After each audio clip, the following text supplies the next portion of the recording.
I'd like to welcome you back from the coffee break. And first of all, I'm so delighted to be here in Downing College. Just two words about myself. I'm specializing in learning environments in Sweden. And it strikes me how closely related health buildings are to educational buildings.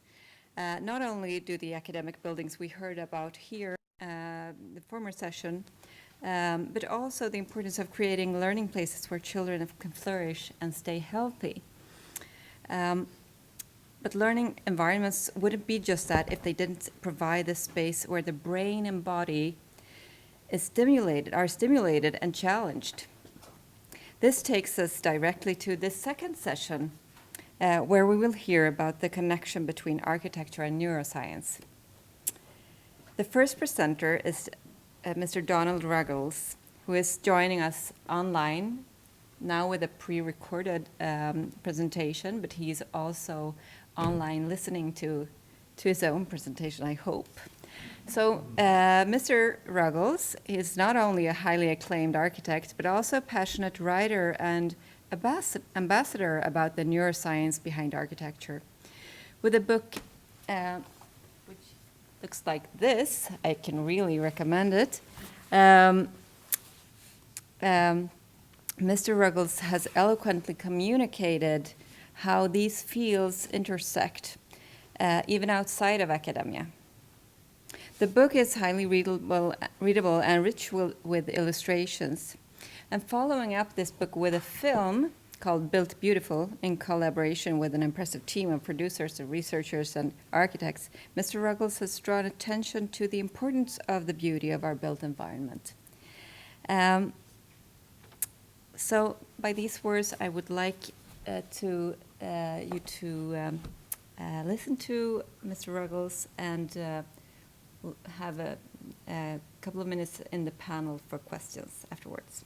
To help get things started, I'm going to show you a short video that I think you will enjoy. It features architecture from around the world that embodies scientific ideas that I will be talking about today.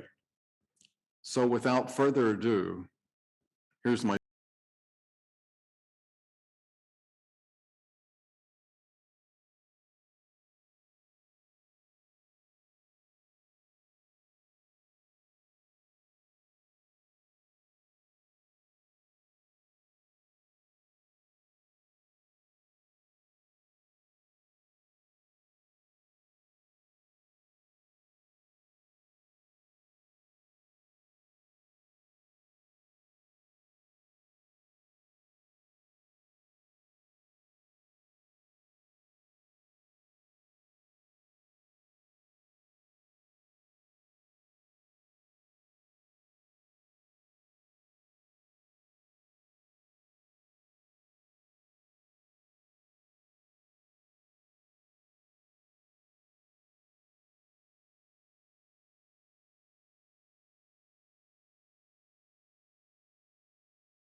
The images you just viewed are some of humankind's most iconic buildings.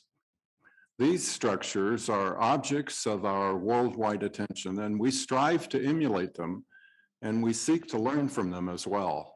They're benchmarks against which we measure our own works, and we go to great lengths to protect and honor these structures.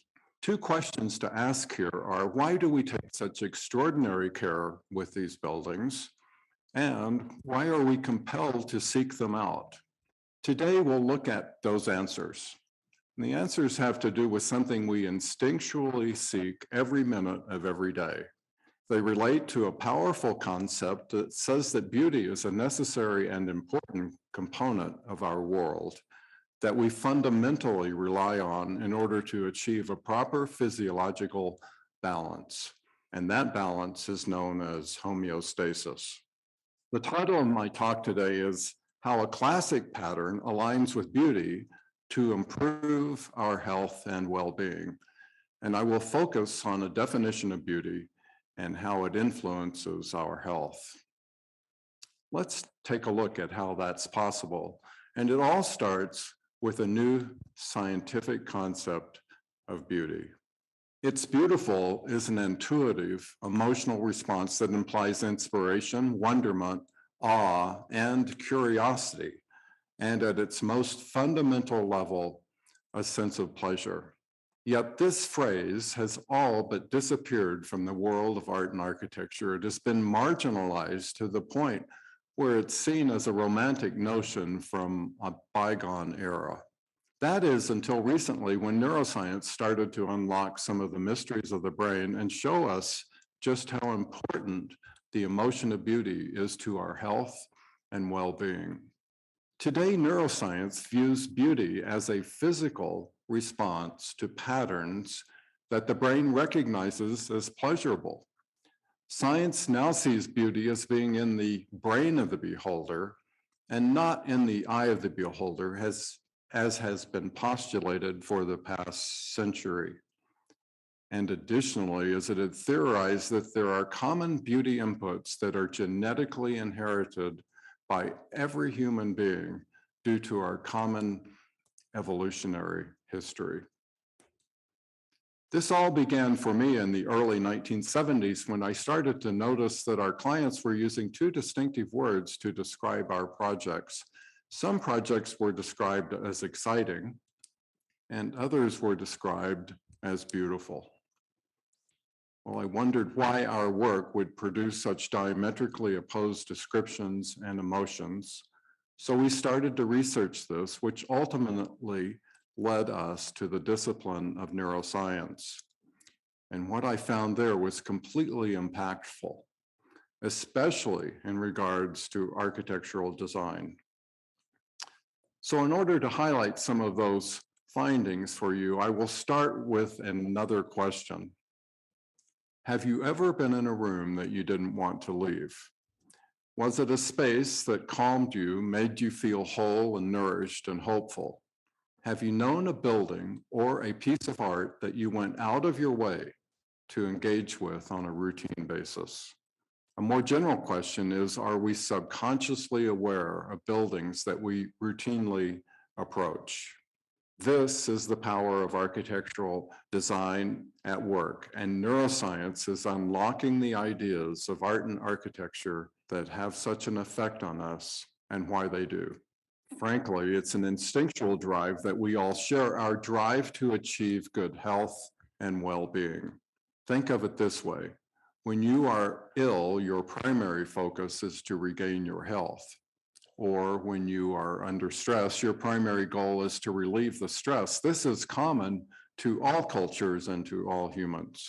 So let's take a look at one of the neuroscience concepts I found to be so impactful.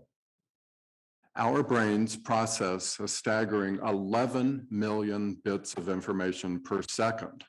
And these bits, upon arrival in the brain, are immediately filtered into two categories: survival and pleasure.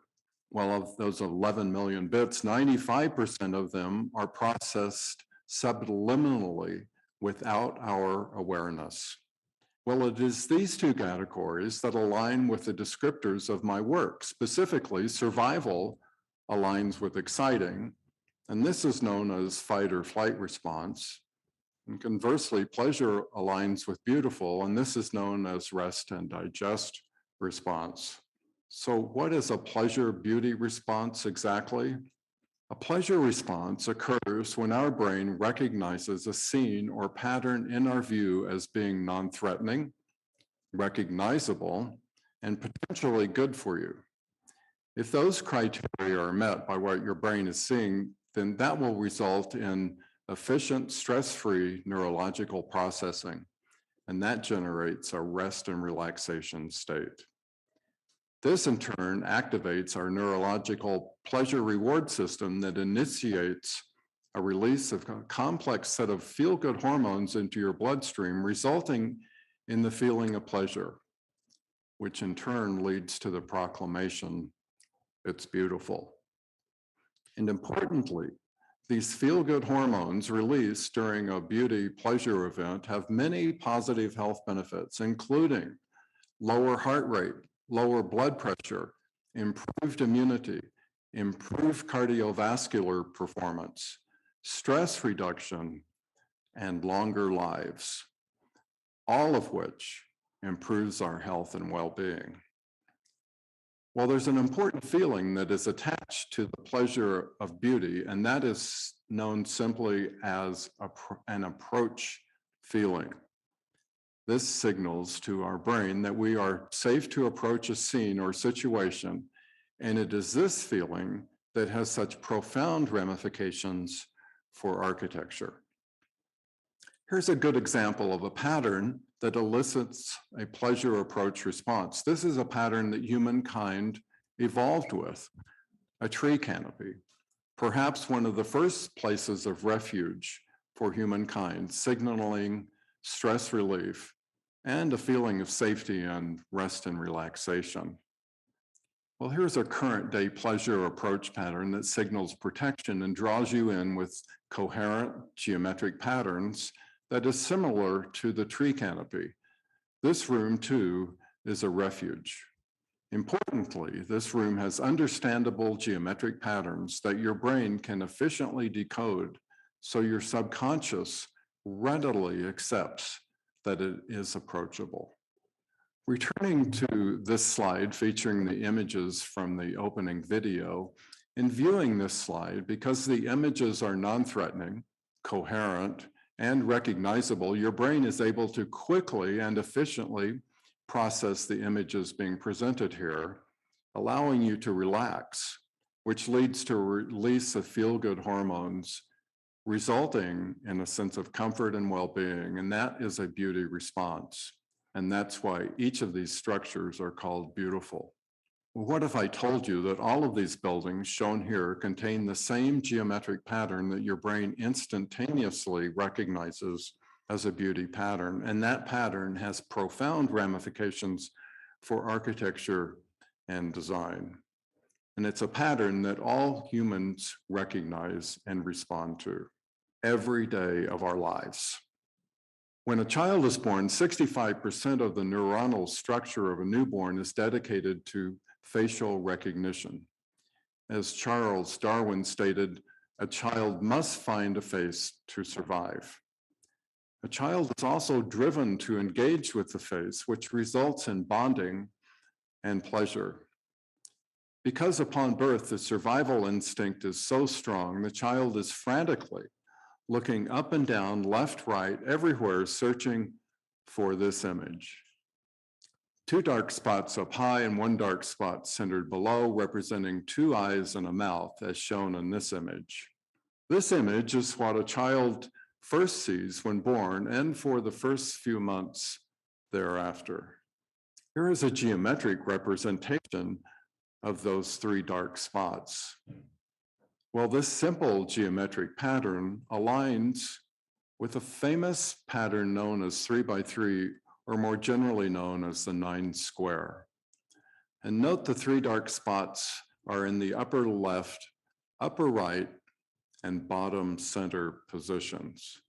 And here's the 3x3 pattern standing on its own. It is this 3x3 pattern that shows up in our art and architecture and architectural compositions over and over, and it has for thousands of years. Here's an example of it being applied to one of the images from my first slide. Also note that the two towers in the center rose window are the upper left, upper right, and bottom center pattern. And why is this important? Because during the period of bonding and nurturing that occurs between mother and child, the child learns to associate the 3x3 facial pattern with love, trust, and pleasure as the result of the bonding that occurs. And these feelings result in the activation of the brain's pleasure reward system. Thus, when the pattern presents itself in different ways later in our lives, the same pleasure reward mechanism is subliminally initiated, resulting in a physical beauty response. Returning to the room I featured earlier, this room is filled with patterns we recognize which are easy for our brain to decode.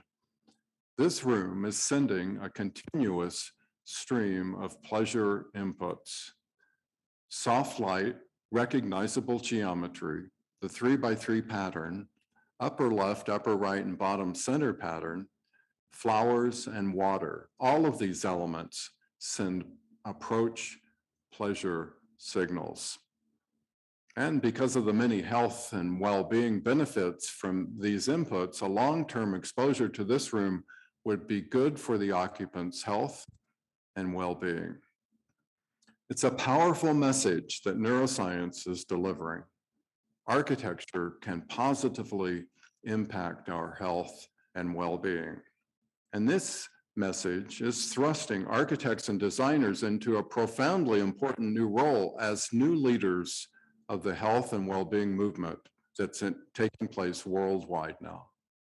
I know that many in the audience today are committed to creating beauty. This is such important work you are doing, more important than you might realize. You are literally supporting and improving the overall health of society and your clients as well.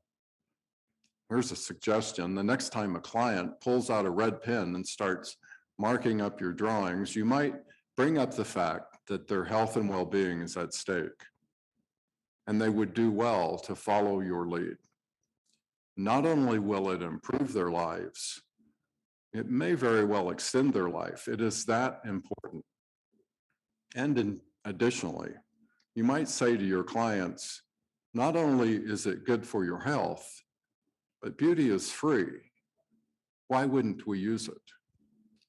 Now, returning to the two questions I started today's talk with. Why do we take such extraordinary care with the buildings in the video? And why are we compelled to seek them out? It's a single answer for both questions. The buildings in the video are composed of patterns that initiate the emotion of pleasure, generating an approach feeling.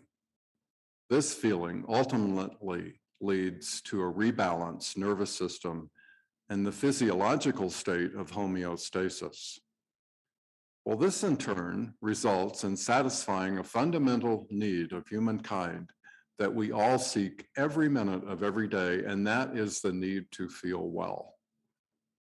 So we seek these buildings out and take great care with them because they make us feel well. They support our health and well-being, and they bring us pleasure. In other words, the answer is they're special to us because they are beautiful. In closing, I'll say that science is pointing the way to understanding the emotion of beauty and its importance in design. We should use this knowledge to better our world. Our clients' health and well-being will be the better for it. Today, I've spoken only of the visual components of pattern recognition. Our other senses are involved as well, touch and smell and sound especially. These are powerful modifiers in how our visual system processes inputs, and they need to be considered as well. I've written a book that details this theory with the supporting science, which I didn't have time to elaborate on today. I also have a full-length documentary movie on the subject, which is available through apple.com. The title is Built Beautiful. Incidentally, the film includes Professors John Simpson and Alan McRobbie, both whom teach here at Cambridge. The trailer for the film is posted on the webpage for this symposium. Finally, I want to express my gratitude to the Symposium Organizing Committee for giving me the opportunity to present this work to you. It's been an honor to be with you today. Thank you so much.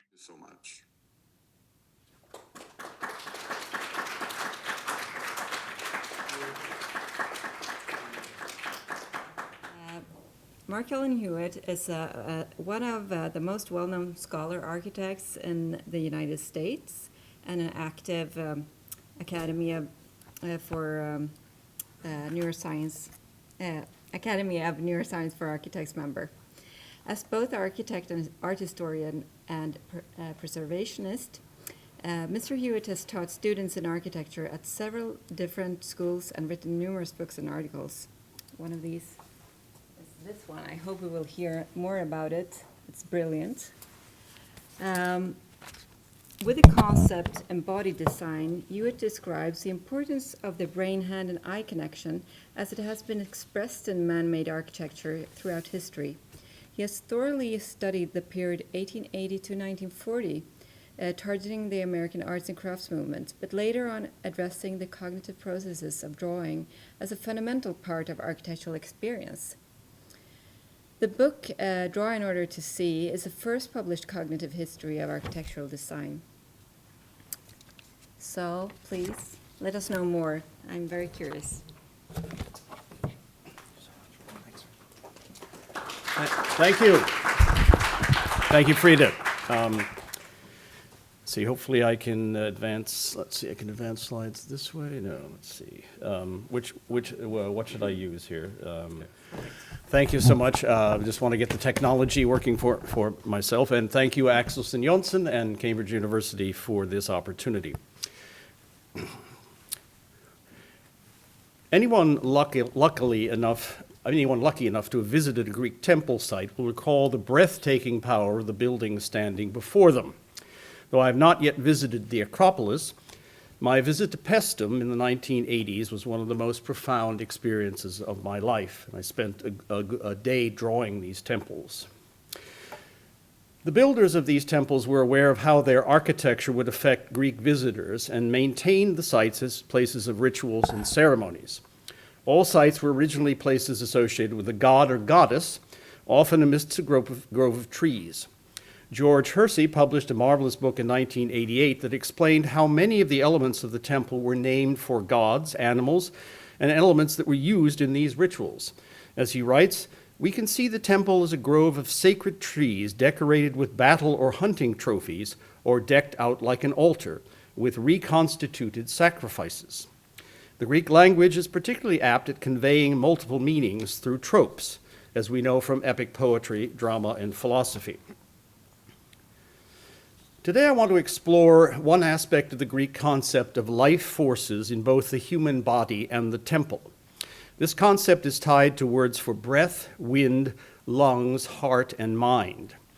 My familiarity with recent neuroscience discoveries allows me to relate the Greek concepts to what we now know about the brain-body systems that control not only emotions, but functions like breathing and blood oxygen levels, but also how our emotions and feelings relate to those functions. As in so many of their surmises, the ancient Greeks were uncannily accurate in their descriptions of these systems. We should begin with terms that were associated with emotions, conscious awareness, and physical well-being: thumos, phrenes, and kradia. In their earliest literary appearances, these words were slippery enough to escape exact translation. Both R.B. Onions and Julian Jaynes were careful to survey their meanings in pre-Homeric, Homeric, and post-Homeric periods. The location of the diaphragm in the midriff, along with the heart and lungs, caused Greek authors to see this region as the locus of thought, feeling, and well-being. There was no early word for mind in the current sense, and emotions were only vaguely conveyed by these early writers. Mention of a blood soul abounds throughout the Greek lexicon, and many aspects of this life force are vaporous or liquid, probably the origin of humors in Shakespeare and in English folklore. 7th century poets use phrenes, thumos, and kradia to describe passions, feelings, and thoughts in human characters without necessarily associating the organs to the body. In the Homeric period, phrenes became the word for lungs and occupied the place normally associated with heart in our emotional lexicon today. Though it appears in various contexts in the Iliad, the term thumos goes from its original meaning of to blow to mean breath and soul breath. The sick are said to lose their thumoi as they are dying, while they also dry up and lose vitality. It's essential to note that passions and feelings are bound up in the entire area of the lungs, heart, cardia later, and diaphragm. The head, kephale, or genius, does not play a role in conscious emotional states at this time. Significantly, I'm just going to show you a couple of ways in which the body and the body of this Greek statue, this Greek boy statue, relate to that. Significantly, the gods who control the fates and emotions of individual warriors, such as Achilles and Hector, use winds and breath to impart their will on them. R.B. O'Neill cites the many instances in which this occurs during the course of the siege of Troy, as well as in situations in which the warriors experience shortness of breath, tightness in the chest, and gut-wrenching fear. In the psychology of modern warfare, they were experiencing PTSD, or post-traumatic stress disorder. Trauma is a mind-body illness that requires special kinds of treatment that are only now emerging through modern medicine. Breathing is a function of the autonomic nervous system and is thus immune to conscious interference. The area of the brainstem which connects the nerves to the lungs also monitors blood oxygen and heart rate. Moreover, the parasympathetic nerves of the autonomic motor system connect to the liver, lungs, heart, and the larger gastric system. This is the main reason that our emotions trigger physiological responses such as sweating, stomach pains, and the like. It is also the reason psychologists use breath control and meditation to treat anxiety, and why partners ask pregnant women to take deep cleansing breaths during hard labor. The fire alarm center in the brain that protects humans from emotional trauma is the amygdala. Harvard psychiatrist Bessel van der Kolk makes this clear in his best-selling book, The Body Knows the Score. Any perception of threats, including loud sounds, bad smells, or the sight of injuries, triggers the amygdala to send signals to protect areas of the brain that may be subject to shock or damage from a stressful event. Patients with lesions in the amygdala do not respond to threatening sights or even angry faces. They cannot process emotions. And of course, all emotions begin with signals in the amygdala or nearby hypothalamus. We tend to think of only negative emotions in this context, but the amygdala also registers various kinds of pleasure and happiness. When the Homeric Greeks wrote about vision, they did not connect eyes to the brain, but directly to the body. The psyche, or mind-soul, was not developed until later among writers such as Pindar, Solon, and Plato. Though astonishing to modern readers, Onions thoroughly relates the Greek understanding of vision as coming from breaths emanating from the beings in our midst, and received by the lungs, or phrenes. Visual imagination was the work of the thumos. Hesiod's catalogue of women speaks of beauty, aidos, being breathed, aito, into Alcmene, even as from golden Aphrodite. Later terms for perception are related to, quote, taking in something, not to seeing or hearing per se. The Greek aestho, I gasp or I breathe, gives the English word aesthetics its root. Aesthesis. Today, architects would suggest, as art historians did in the last century, that those feelings derive primarily from empathy between our bodies and the forms that we see before us. Neuroscience provided a full explanation of why this takes place in the mid-1990s with the discovery of mirror neurons. And you see in the slide on your left, you see the monkey reaching out and grabbing something. And when a researcher did the same thing, the motor neurons in the monkey's arm actually fired. So we now know that we have mirror neurons that do the same thing. When we're seeing a tennis player and we played tennis, our arm and our motor neurons are firing at the same time.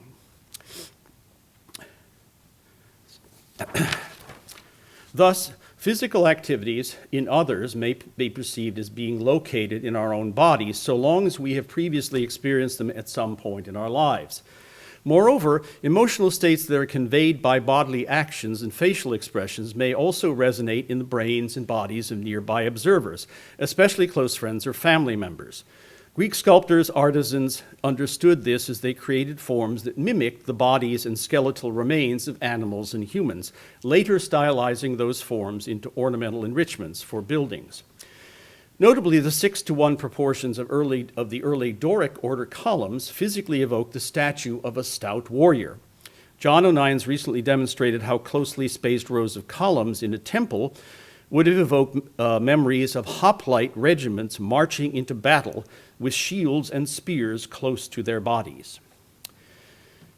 Though many parts of a temple are named for elements in ritual sacrifice of animals to the titular god, parts of columns normally relate directly to human bodies.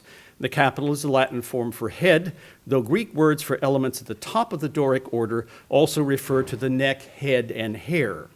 The abacus, as we learned yesterday, derives from the Greek for stone, slab, or drawing board, abak, but may also refer to garlands encircling the head.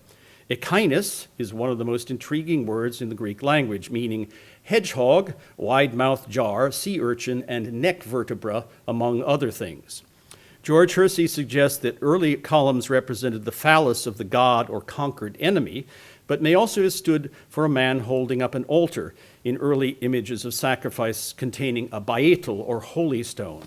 All such sites contained etrefe or trophies taken from the term for a place where the tide turned in battle.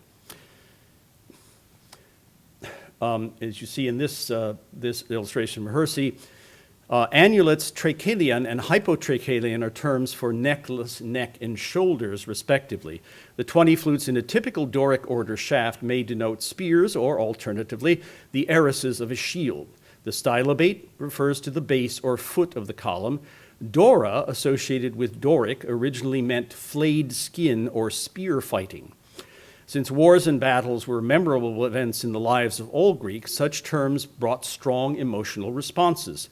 Even the word for the swelling of columns, entasis, originally meant tension, straining, or exertion of the body.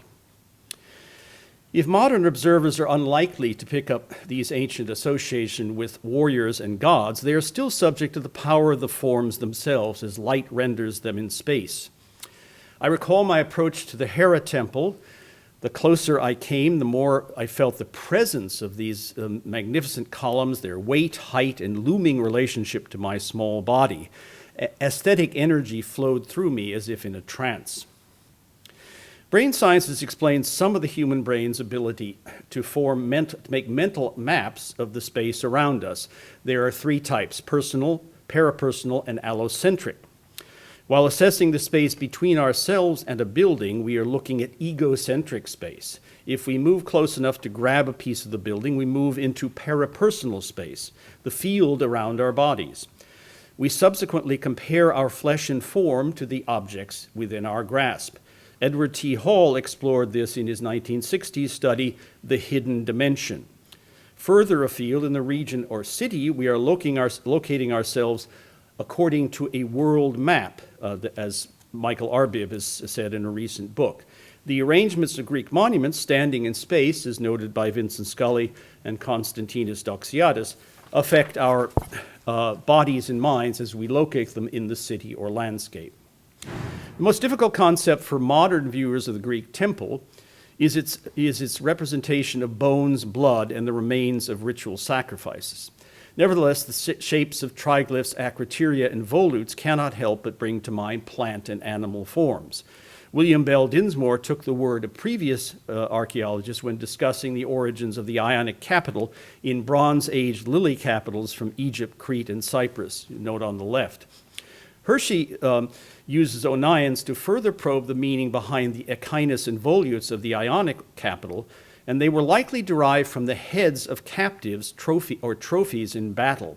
The flowing lines of the volute depicted hair, while the rope moldings of the base and astragal might be ties or garlands binding it together. In Euripides' Alcestis, the human victims becomes the property of the gods below when the death god cuts hair from his head. Since the head was holy, containing the psyche or life force, prayers were said for the dead that the head be removed and the enkephalos allowed to flow to the ground, brain fluids being essential to life itself. When a warrior died, a lock of his hair might be interwoven with that of his comrades, as Achilles did for his friend Patroclus, and then burned. During a typical sacrifice before battle, the flesh of a goat or bull, let me move on from this. There you see the captive. During a typical sacrifice before battle, the flesh of a goat or bull was roasted and eaten, after which the bones, skin, and organs were arranged in an effigy of the beast. The thigh and knee bones were particularly sacred as they contained the marrow and liquids associated with vitality and spirit. So as a temple came to represent the elements in a ritual, triglyphs and metapes in a Doric frieze were shaped to resemble thigh bones and spaces between them on an altar. The three maroi, or thighs, were chopped off into three, thus giving triglyphos, or thrice cloven. Then these elements were bound together or girdled by regulae, or diadstomata in Greek. Below each triglyph, we find the drops of fluid or fat oozing from the bones, called gute, or stagones in Greek. Though metapes could be seen as holes between the beams, a more persuasive reading would suggest that they represented the foreheads or brows of captives, in Greek metaron. We haven't time to continue with a complete breakdown of the elements of a temple, but the meanings of other terms are consistent with the theme we are following. The overall emotional effects in these buildings are generally subliminal but powerful. Neuroscience has now distinguished feelings as the conscious manifestations of unconscious emotional states in humans, particularly the work of Antonio Damasio. Thus, one might feel exhilaration after ascending an acropolis to view a temple complex. A Greek citizen might feel the spirit of gods or mourn the death of a fallen hero when looking at the same site. In order to understand the full import of these feelings, we must also appreciate the way in which classical ornament, cast in deep shadow, enhances the visual and visceral effects of artworks. Ornament is necessary for the full perception of any artifact in traditional cultures. The Bulahay people of West Africa decorated their water jars with molded rings and named these for parts of the body: neck, stomach, breast, and vulva. The sexual references were deliberate, as the form of the pottery also echoed the curves of a typical woman's torso. When seen in strong light, with such metaphors in mind, anyone can feel the life in these forms. They're universal.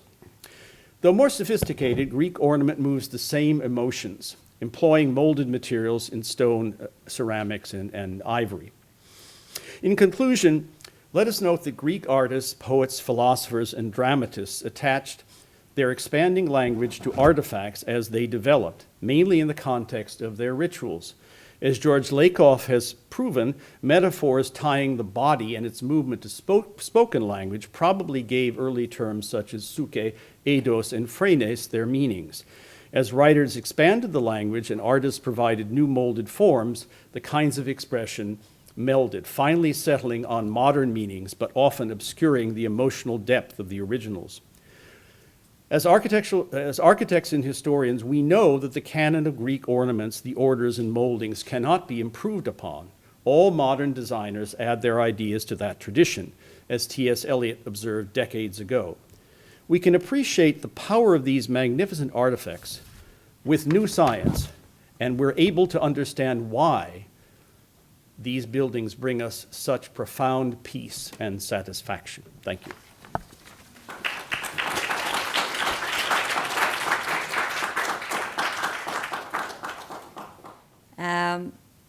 Dr. Mihafi is a researcher, educator, author, designer, and planner, particularly interested in architectural patterns in the footsteps of Christopher Alexander and Jane Jacobs. He was also the first director of education for the Prince's Foundation in London, which evolved into a PhD program in sustainable urban design at the University of Oxford. He's also been appointed chair of the academic committee for the future of places, UN Habitat, generously funded by the Axel Johnson Foundation.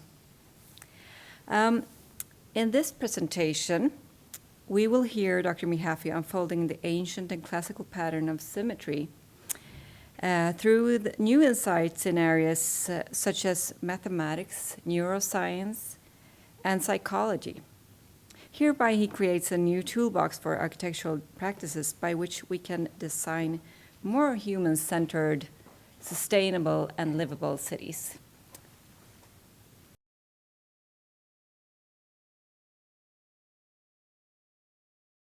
Greetings, everyone. I'm sorry I couldn't be with you in person, but I guess we're all getting used to this new Zoom reality. So what I'm going to do in this talk is share some of the research that's emerging and some research that I've been conducting with my colleague Nikos Salingaros about the ancient concept of symmetry. And as we're arguing and as we're finding, it's a newly relevant concept in many fields, in physics and in mathematics and in biology, and we think in architecture. We think it's overdue to be investigated more carefully in the field of architecture. Some of this work, by the way, was generously funded by the Axel Johnson Foundation, so I owe a great debt of gratitude to them. So I want to unpack some of this research, and we'll run through it and explain what we find so remarkable about this research. So this is a paper that Nikos and I wrote for the journal Symmetry, Culture, and Science. And we report on some of these findings, especially the mathematical aspects of them. Nikos is a mathematician. And as we know, symmetry is certainly a core topic in the history of architecture up to the 20th century. But what we see is that it has become marginalized in favor of a more functionalist conception. Yet things going on in many other fields have given new dynamism to this ancient topic. And that carries implications for the practice of architecture and other environmental design professions that, as we argue, have not been well understood where they've been considered at all. And therefore, this paper argues that a reassessment is long overdue. One thing that I want to note at the outset is that symmetry is not just the left and right mirror images or reflectional symmetry. There's also rotational symmetry. There's translational symmetry. There is scaling symmetry or fractals. You're familiar with that term. There's also compound symmetries that bring together those different forms, like the beautiful patterns of a kaleidoscope or the fractal patterns of a beautiful rug, or many of the patterns in nature have these compound symmetries as well. And there are the tiling symmetries that have created very beautiful structures in many cultures in history. And then there's something that we refer to as deep symmetries. In other words, symmetries between ourselves as the viewer and the scene that we're viewing, whether it's another human being and the symmetries with our own body, our own physical self, a beautiful sunset or beautiful buildings in the landscape and so on. And those are very powerful experiences as well. So let's remember that the word symmetry comes from the Greek sen, together, and metron, measure. In other words, the correspondence between different forms with similar measurements or shapes. And this symmetrical form is going to be invariant through some kind of a transformation. So reflection, a rotation, a translation, scale changes or other changes. And compared to the original form, we can see what we call a symmetry. And this is also a very important concept in other forms of mathematics. At the end of the day, an equation is nothing other than an expression of a symmetry between the two sides of a formula, right? In physics, symmetry is also a very hot topic, looking at the ways that different particles have symmetries with one another, other structures of the universe, transforming and differentiating, but preserving some symmetric relationships, even though they might go through symmetry breaking and partially become no longer symmetrical. And this seems to be a very important aspect of the transformations that occur in many structures of the universe. In fact, some have proposed that the Big Bang is a kind of symmetry breaking event that created the subsequent differentiations that gave rise to all the other structures of the cosmos. And there's also symmetry in information theory, because information is really nothing other than a symmetrical relationship between two structures in the world that are of interest to us. One of them gives us information about the other. It is informed, literally, it has a symmetrical form relating to the other. For example, a sound wave can have a digital representation, and the measurement preserves that symmetrical relationship and can regenerate that same wave again. And there are physicists who have proposed that information understood as symmetry is the fundamental structure of the universe, a really fascinating idea, I think. And in linguistics and in epistemology too, the idea that a linguistic construct is both a representation of a symmetry with another structure that is of interest to us, and it can generate a symmetrical structure. It creates an architecture of possibility, if you will. And that's a really real thing in the world. If I say, well, I'm going to meet you at the bus stop tomorrow at 2:30 or tomorrow at 3:30, suddenly I've generated a possibility or a range of possibilities about how that's going to take place tomorrow. And so this view of things really helps us to understand many of the confusions that often bedevil our understanding of linguistic constructions and social constructions and the construction of meaning and so on, and ultimately the nature of reality, I think. And there are some really fascinating examples of symmetry in biology. In fact, this fascinating paper talking about how the Cambrian explosion might have followed a kind of pattern language structure, a structure of patterns that generated that multicellular form. Very interesting paper. And then this paper also by one of those two authors talking about how deviation from the pattern and organized form that ensures life ultimately can lead to death, can lead to cancer. And in architecture, in the built environment, the deviation, he says, allows the takeover of mechanical and image-based building ideologies, leading to dysfunctional and lifeless buildings and public spaces. Quite an interesting idea, I think. And he refers to the architect Christopher Alexander's work, who talks about wholeness extending transformations in, for example, symmetry breaking events like this famous picture by Edgerton of a milk drop hitting a plane of milk. And what you see is that the original symmetry of the milk drop is shattered, but it doesn't become a disordered mess. It gives rise to many new symmetries and many new forms of order. And Alexander describes those in great detail, talking about levels of scale and strong centers and boundaries and so on. And that this is actually what goes on all the time in our environment, in our work, when we're building our environments. And those properties exist in many of the most successful and beautiful buildings that we know. So Alexander has actually categorized these 15 properties. I'll just show them briefly here. I won't go into detail about them, but it's a fascinating subject that he talks about in his book, The Nature of Order. And he argues that indeed, the buildings and structures that we experience on a daily basis, the most beautiful ones, have these very properties that have been generated through these kinds of symmetry breaking processes, through craftsmanship and through differentiation and through placemaking. Now, symmetry, as I said, has an honorable place in architectural history. It goes back to Pythagoras, certainly, and to Vitruvius and others. And Vitruvius had a very sophisticated definition of symmetry, a proper agreement between the members of the work itself and relation between the different parts and the whole, the ancient subject of Mariology, as it's called. And this is a very interesting and I think sophisticated idea in light of new science. And also Alberti during the Renaissance was very sophisticated about different kinds of symmetry. Of course, reflectional symmetry was beginning to dominate then, as it dominated ever since in many ways in architecture. But Alberti had a much more nuanced view. And in fact, what he talked about was so as to correspond to one another as a species, a very sophisticated idea, I think. And symmetry was also an interrelationship of parts and wholes, or what he called consonitas, a kind of harmony. And Alberti continued to echo Vitruvius's and Pythagoras's broader conception of symmetry, and indeed foreshadowed some of the more recent work as well. In fact, Alberti has a quite modern view, talking about a kind of mutual interplay of the parts of a thing that has to do with the mathematical properties. And there's something else that has to do with the harmony, the consonitas, that is critical to symmetry, critical to beauty, actually. And yet we are left today with the idea that beauty is in the eye of the beholder, that it's entirely socially constructed. And there's evidence that that's simply not true, as I'll come back to.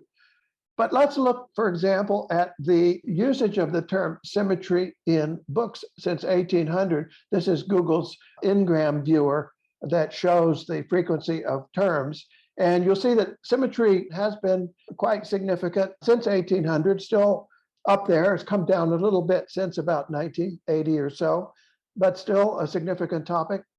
But now here it is in architecture. You can see a very steep drop off down to historic lows since about 1950s, 1960s. And at the same time, you see the growth of the term architectural functionalism really coming on by storm in the 1920s and beyond. And today it is much higher. But what is this functionalism? Is it truly functionalism, or is it more of an image of functionalism? Because if you look at, for example, Le Corbusier's work, his idea of functionalism is that we would use grain silos and cruise ships as the components of images for human beings to live in buildings. But that's not function. Human beings are not grains of rice, and buildings don't have to go whooshing down the street and resist, the crashing of the waves or something. So this is an image-based approach to functionalism, a kind of packaging, if you will, that is not an authentic form of function. Well, let's be clear, function is not the problem, as long as we understand that there is also a function of promoting human health and well-being. There's a function played by beauty and by symmetry, and that is indeed what the research is showing. There is emerging some research about the relationship between symmetry and health. So Nikos and I have concluded that there may actually be a shortage of symmetry in the human environment today that is causing significant impacts on health and well-being. The term symmetry deficit disorder is a reference to journalist Richard Liu's term nature deficit disorder, the need to be in nature and natural environments. And for similar reasons, which I'll talk about, we see a kind of symmetry deficit disorder that is deeply problematic in the human environment as well. But this is the link, again, between symmetry and beauty, or if you will, symmetry as beauty. And for the next part of the talk, I want to explore that idea a little further. Because, of course, many people say, isn't beauty only in the eye of the beholder? And new research evidence says, no, that is not the case. In fact, we can now measure with MRI equipment and other new technologies exactly what's going on in the brain and where. And there are certain parts of the brain that are activated, differentially engaged, as they say here. And this goes back to Edmund Burke's comment that beauty is some quality in bodies acting mechanically upon the human mind by the intervention of the senses. And this is indeed what we're seeing, that the sense of beauty is triggered by the objective parameters of stimuli, the structure that's actually in the world. And yes, there is a socially constructed subjective aspect of it as well.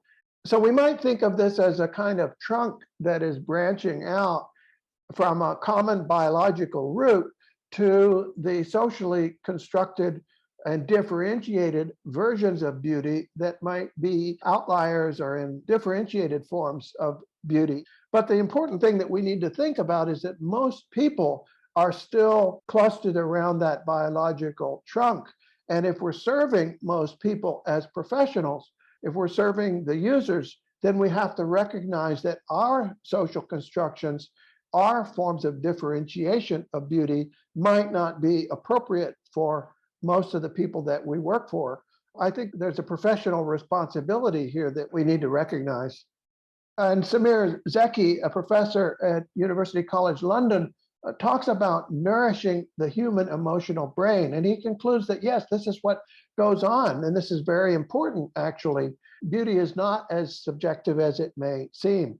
And as he says, it probably lies in satisfying inherited brain concepts of proportion, harmony, and geometric relationships that can be expressed in mathematical terms.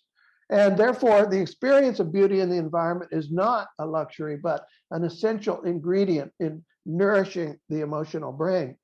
So I think you can begin to see that for similar reasons, symmetry is also an essential ingredient in the human environment, without which we are suffering significant impacts on health and well-being, ecological lifestyles, and many other issues that we're facing today.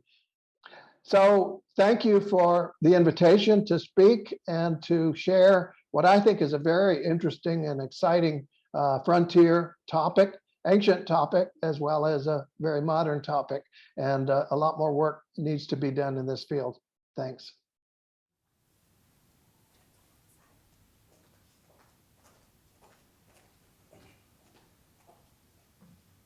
So I hope this is working. Yes, you can hear me. So now we've all heard that neuroscience, it has, for many of us, perhaps seemed like the most complicated and technical subject on earth, like the meanest teacher in the world combined the two most difficult areas and try to make a theory out of them. But I think all three of you have shown that this is not at all the case. Instead, neuroarchitecture, as you showed, and also Don Ruggles showed very beautifully, begins with our most basic emotions, our most primary emotions and experiences. And experiencing beautiful architecture is very much this emotion of awe, and what Immanuel Kant would describe as the sublime. And I'm coming to my question soon. However, with the repudiation of the dualism between mind and the body, we know now that emotions and those feelings of awe and the conceptions we apply to those objects that evoke that emotion, the sublime, are in fact, as you showed, both part of our bodily mechanisms. An emotion is located in our brain but felt throughout the body, and it can spread as stress or well-being by activating a cortisol or dopamine response, or showing on an MRI scan. But my question is, what is special with the classic patterns of architecture? Is it something that differs? That you believe? Can we explain the classical architecture, its special effects on our emotions and cognitive concepts? I can begin with you, and then I'll let Donald and Michael continue. Can you hear me now? Classical architecture, of course, is based on the human body, and so. As I mentioned in my talk, the Greeks, as they laid out the concepts and, of course, created the forms that we now know of as classical architectural forms, were connecting the body and the emotions together, but also gave, as Plato talks about in several of the dialogues, also gave this a kind of cosmic significance that relates to proportion and order, and really to number. And so classical architecture has it all, in effect. It really does knit together the intellectual aspects of architecture as we can experience it, but also calculate it, analyze it, as many of the people in this room have done in their dissertations. The analysis of classical architecture is a complicated thing, but it's very rich, and it's almost well, it's universal in a sense. And I think that as the neuroscience begins to show us how we respond both intellectually and emotionally to architecture generally, we'll see the classical architecture, not the only architecture by any means to do this, but classical architecture has a kind of leg up on a number of other kinds of architecture in the sense that it was conceived by humans for humans and conceived in a very deep way over the centuries. And of course that tradition is also part of why it affects us so deeply. Thank you. I'd love to hear Donald Ruggles also comment on that. Did you hear the question? Thank you very much. Can you hear me? Yes. Okay, great. Thank you so much. You know, one of the slides in my presentation was that our brain receives 11 million bits of information per second, and that's more information than the brain can process. And if it, in fact, did try to process all that information, it would use up all the bodily energy. So there's a thought in neuroscience that efficiency is very, very important to our lives. That's where homeostasis roots from, is efficient neurological processing. And when we're confronted with patterns that we don't immediately understand, i.e. Asymmetric patterns or really life-threatening patterns, then our brain has to work harder to decode it. So, and that working harder is known as stress.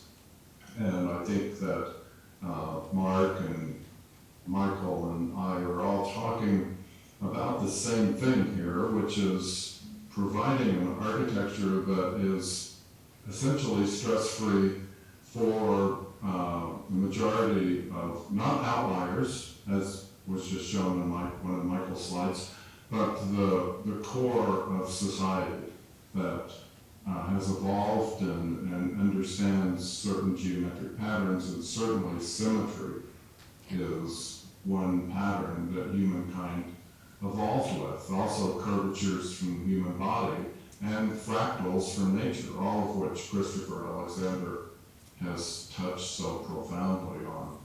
So I think we're all talking here, all three of us are talking about the same thing from the same root causes. Mark from an amazing historic and philosophical perspective, and then Michael work emanating more from Nikos's work from the mathematic physics side, and planning too. So remarkable work by both you gentlemen. Thank you so much today for the presentation. Yes, and Michael, you were talking also about the deep symmetry, which it intrigued me a lot. It related to what Donald was talking about, the primitive experience of perception, the experiencing another person, or are you thinking that it's about the mirroring of seeing another human being, or could that person also be like, you were talking about the column that represented a man carrying up a load, for example? I mean, can we draw parallels to that kind of mimetic representations too, in the deep symmetry? Can you unmute your? Thank you. I need.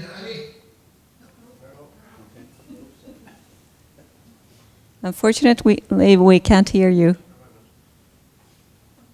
There we go. Yes. It wasn't giving me permission. Sorry about that. Yeah. I think so. And by the way, I want to say hi to Don and to Mark. Great to see both of you and see your presentations. and say hi also to Alan Short, I've been seeing for many years, Nicholas Boy Smith, John Simpson, a lot of friends there. I wish I could be there in person. I'm actually over in the Netherlands giving a talk. So yeah, I think that this, what I've found certainly about this avenue of exploring symmetry is that it is an incredibly rich topic.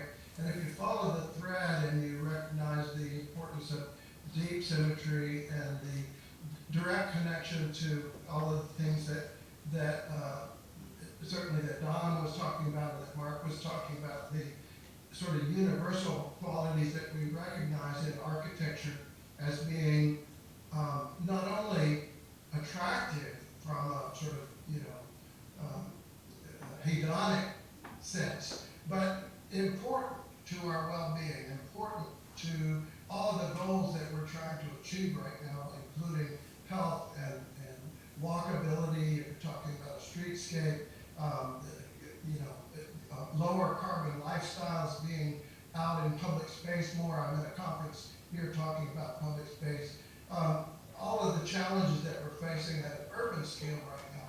I think the profession of architecture is a kind of an outlier. If you look at physics and mathematics and all of these other fields that are beginning to really recognize some of the urgent and the deeper issues that are going on in our world today, and how we need to respond to those. The design of object buildings as neoplasms or as industrial arts is not adequate. We're going to have to have a big rethink in Peter Buchanan's term.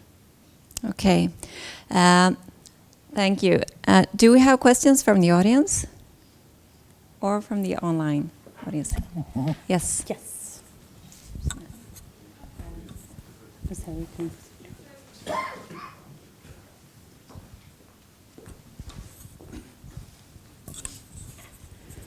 I was wondering too if the speakers mentioned that the beauty was in the brain of the beholder, and whether those implications apply to people with visual impairments, and whether there has been some research maybe looking into touch and whether it has the same effect on the brain as eyesight. Thank you.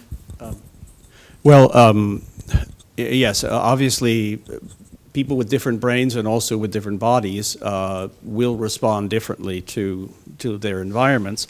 Although a lot of the neuroscience, as Don mentioned in his talk, also relates to all of the other senses, and of course, and also to proprioception. We actually do have eyes in the back of our heads, and so even a person who might have lost sight or lost a limb and so on will still have some proprioceptive facilities. And I think architecture that the more physical the architecture, and of course the more the architecture responds to sound, to light, to the other senses, the better it will be at conveying the sense of beauty to anyone. So I think people with disabilities still need that sense of beauty, still need to have that sense of no stress. And I think it can be felt in other ways, let's just say. And the neuroscience is going to show us all the ways in which we do feel those things. It's advancing, as you know, at a fairly rapid pace. Thousands of papers per year. And ANFA, the institution that I'm working with a little bit in San Diego, is a great clearinghouse for some of that with relations to architecture. So I'd encourage you to look at their websites. All right. I think we have to conclude there, and now we will have a short break. And after that, the third session. Thank you. Thank you. Yes, and thank you. Thank you so much for calling in from the United States, and to Michael also for being in Holland. If we could just make this break just a bit shorter, 15-minute coffee comfort break, and we'll come back here at 4:30.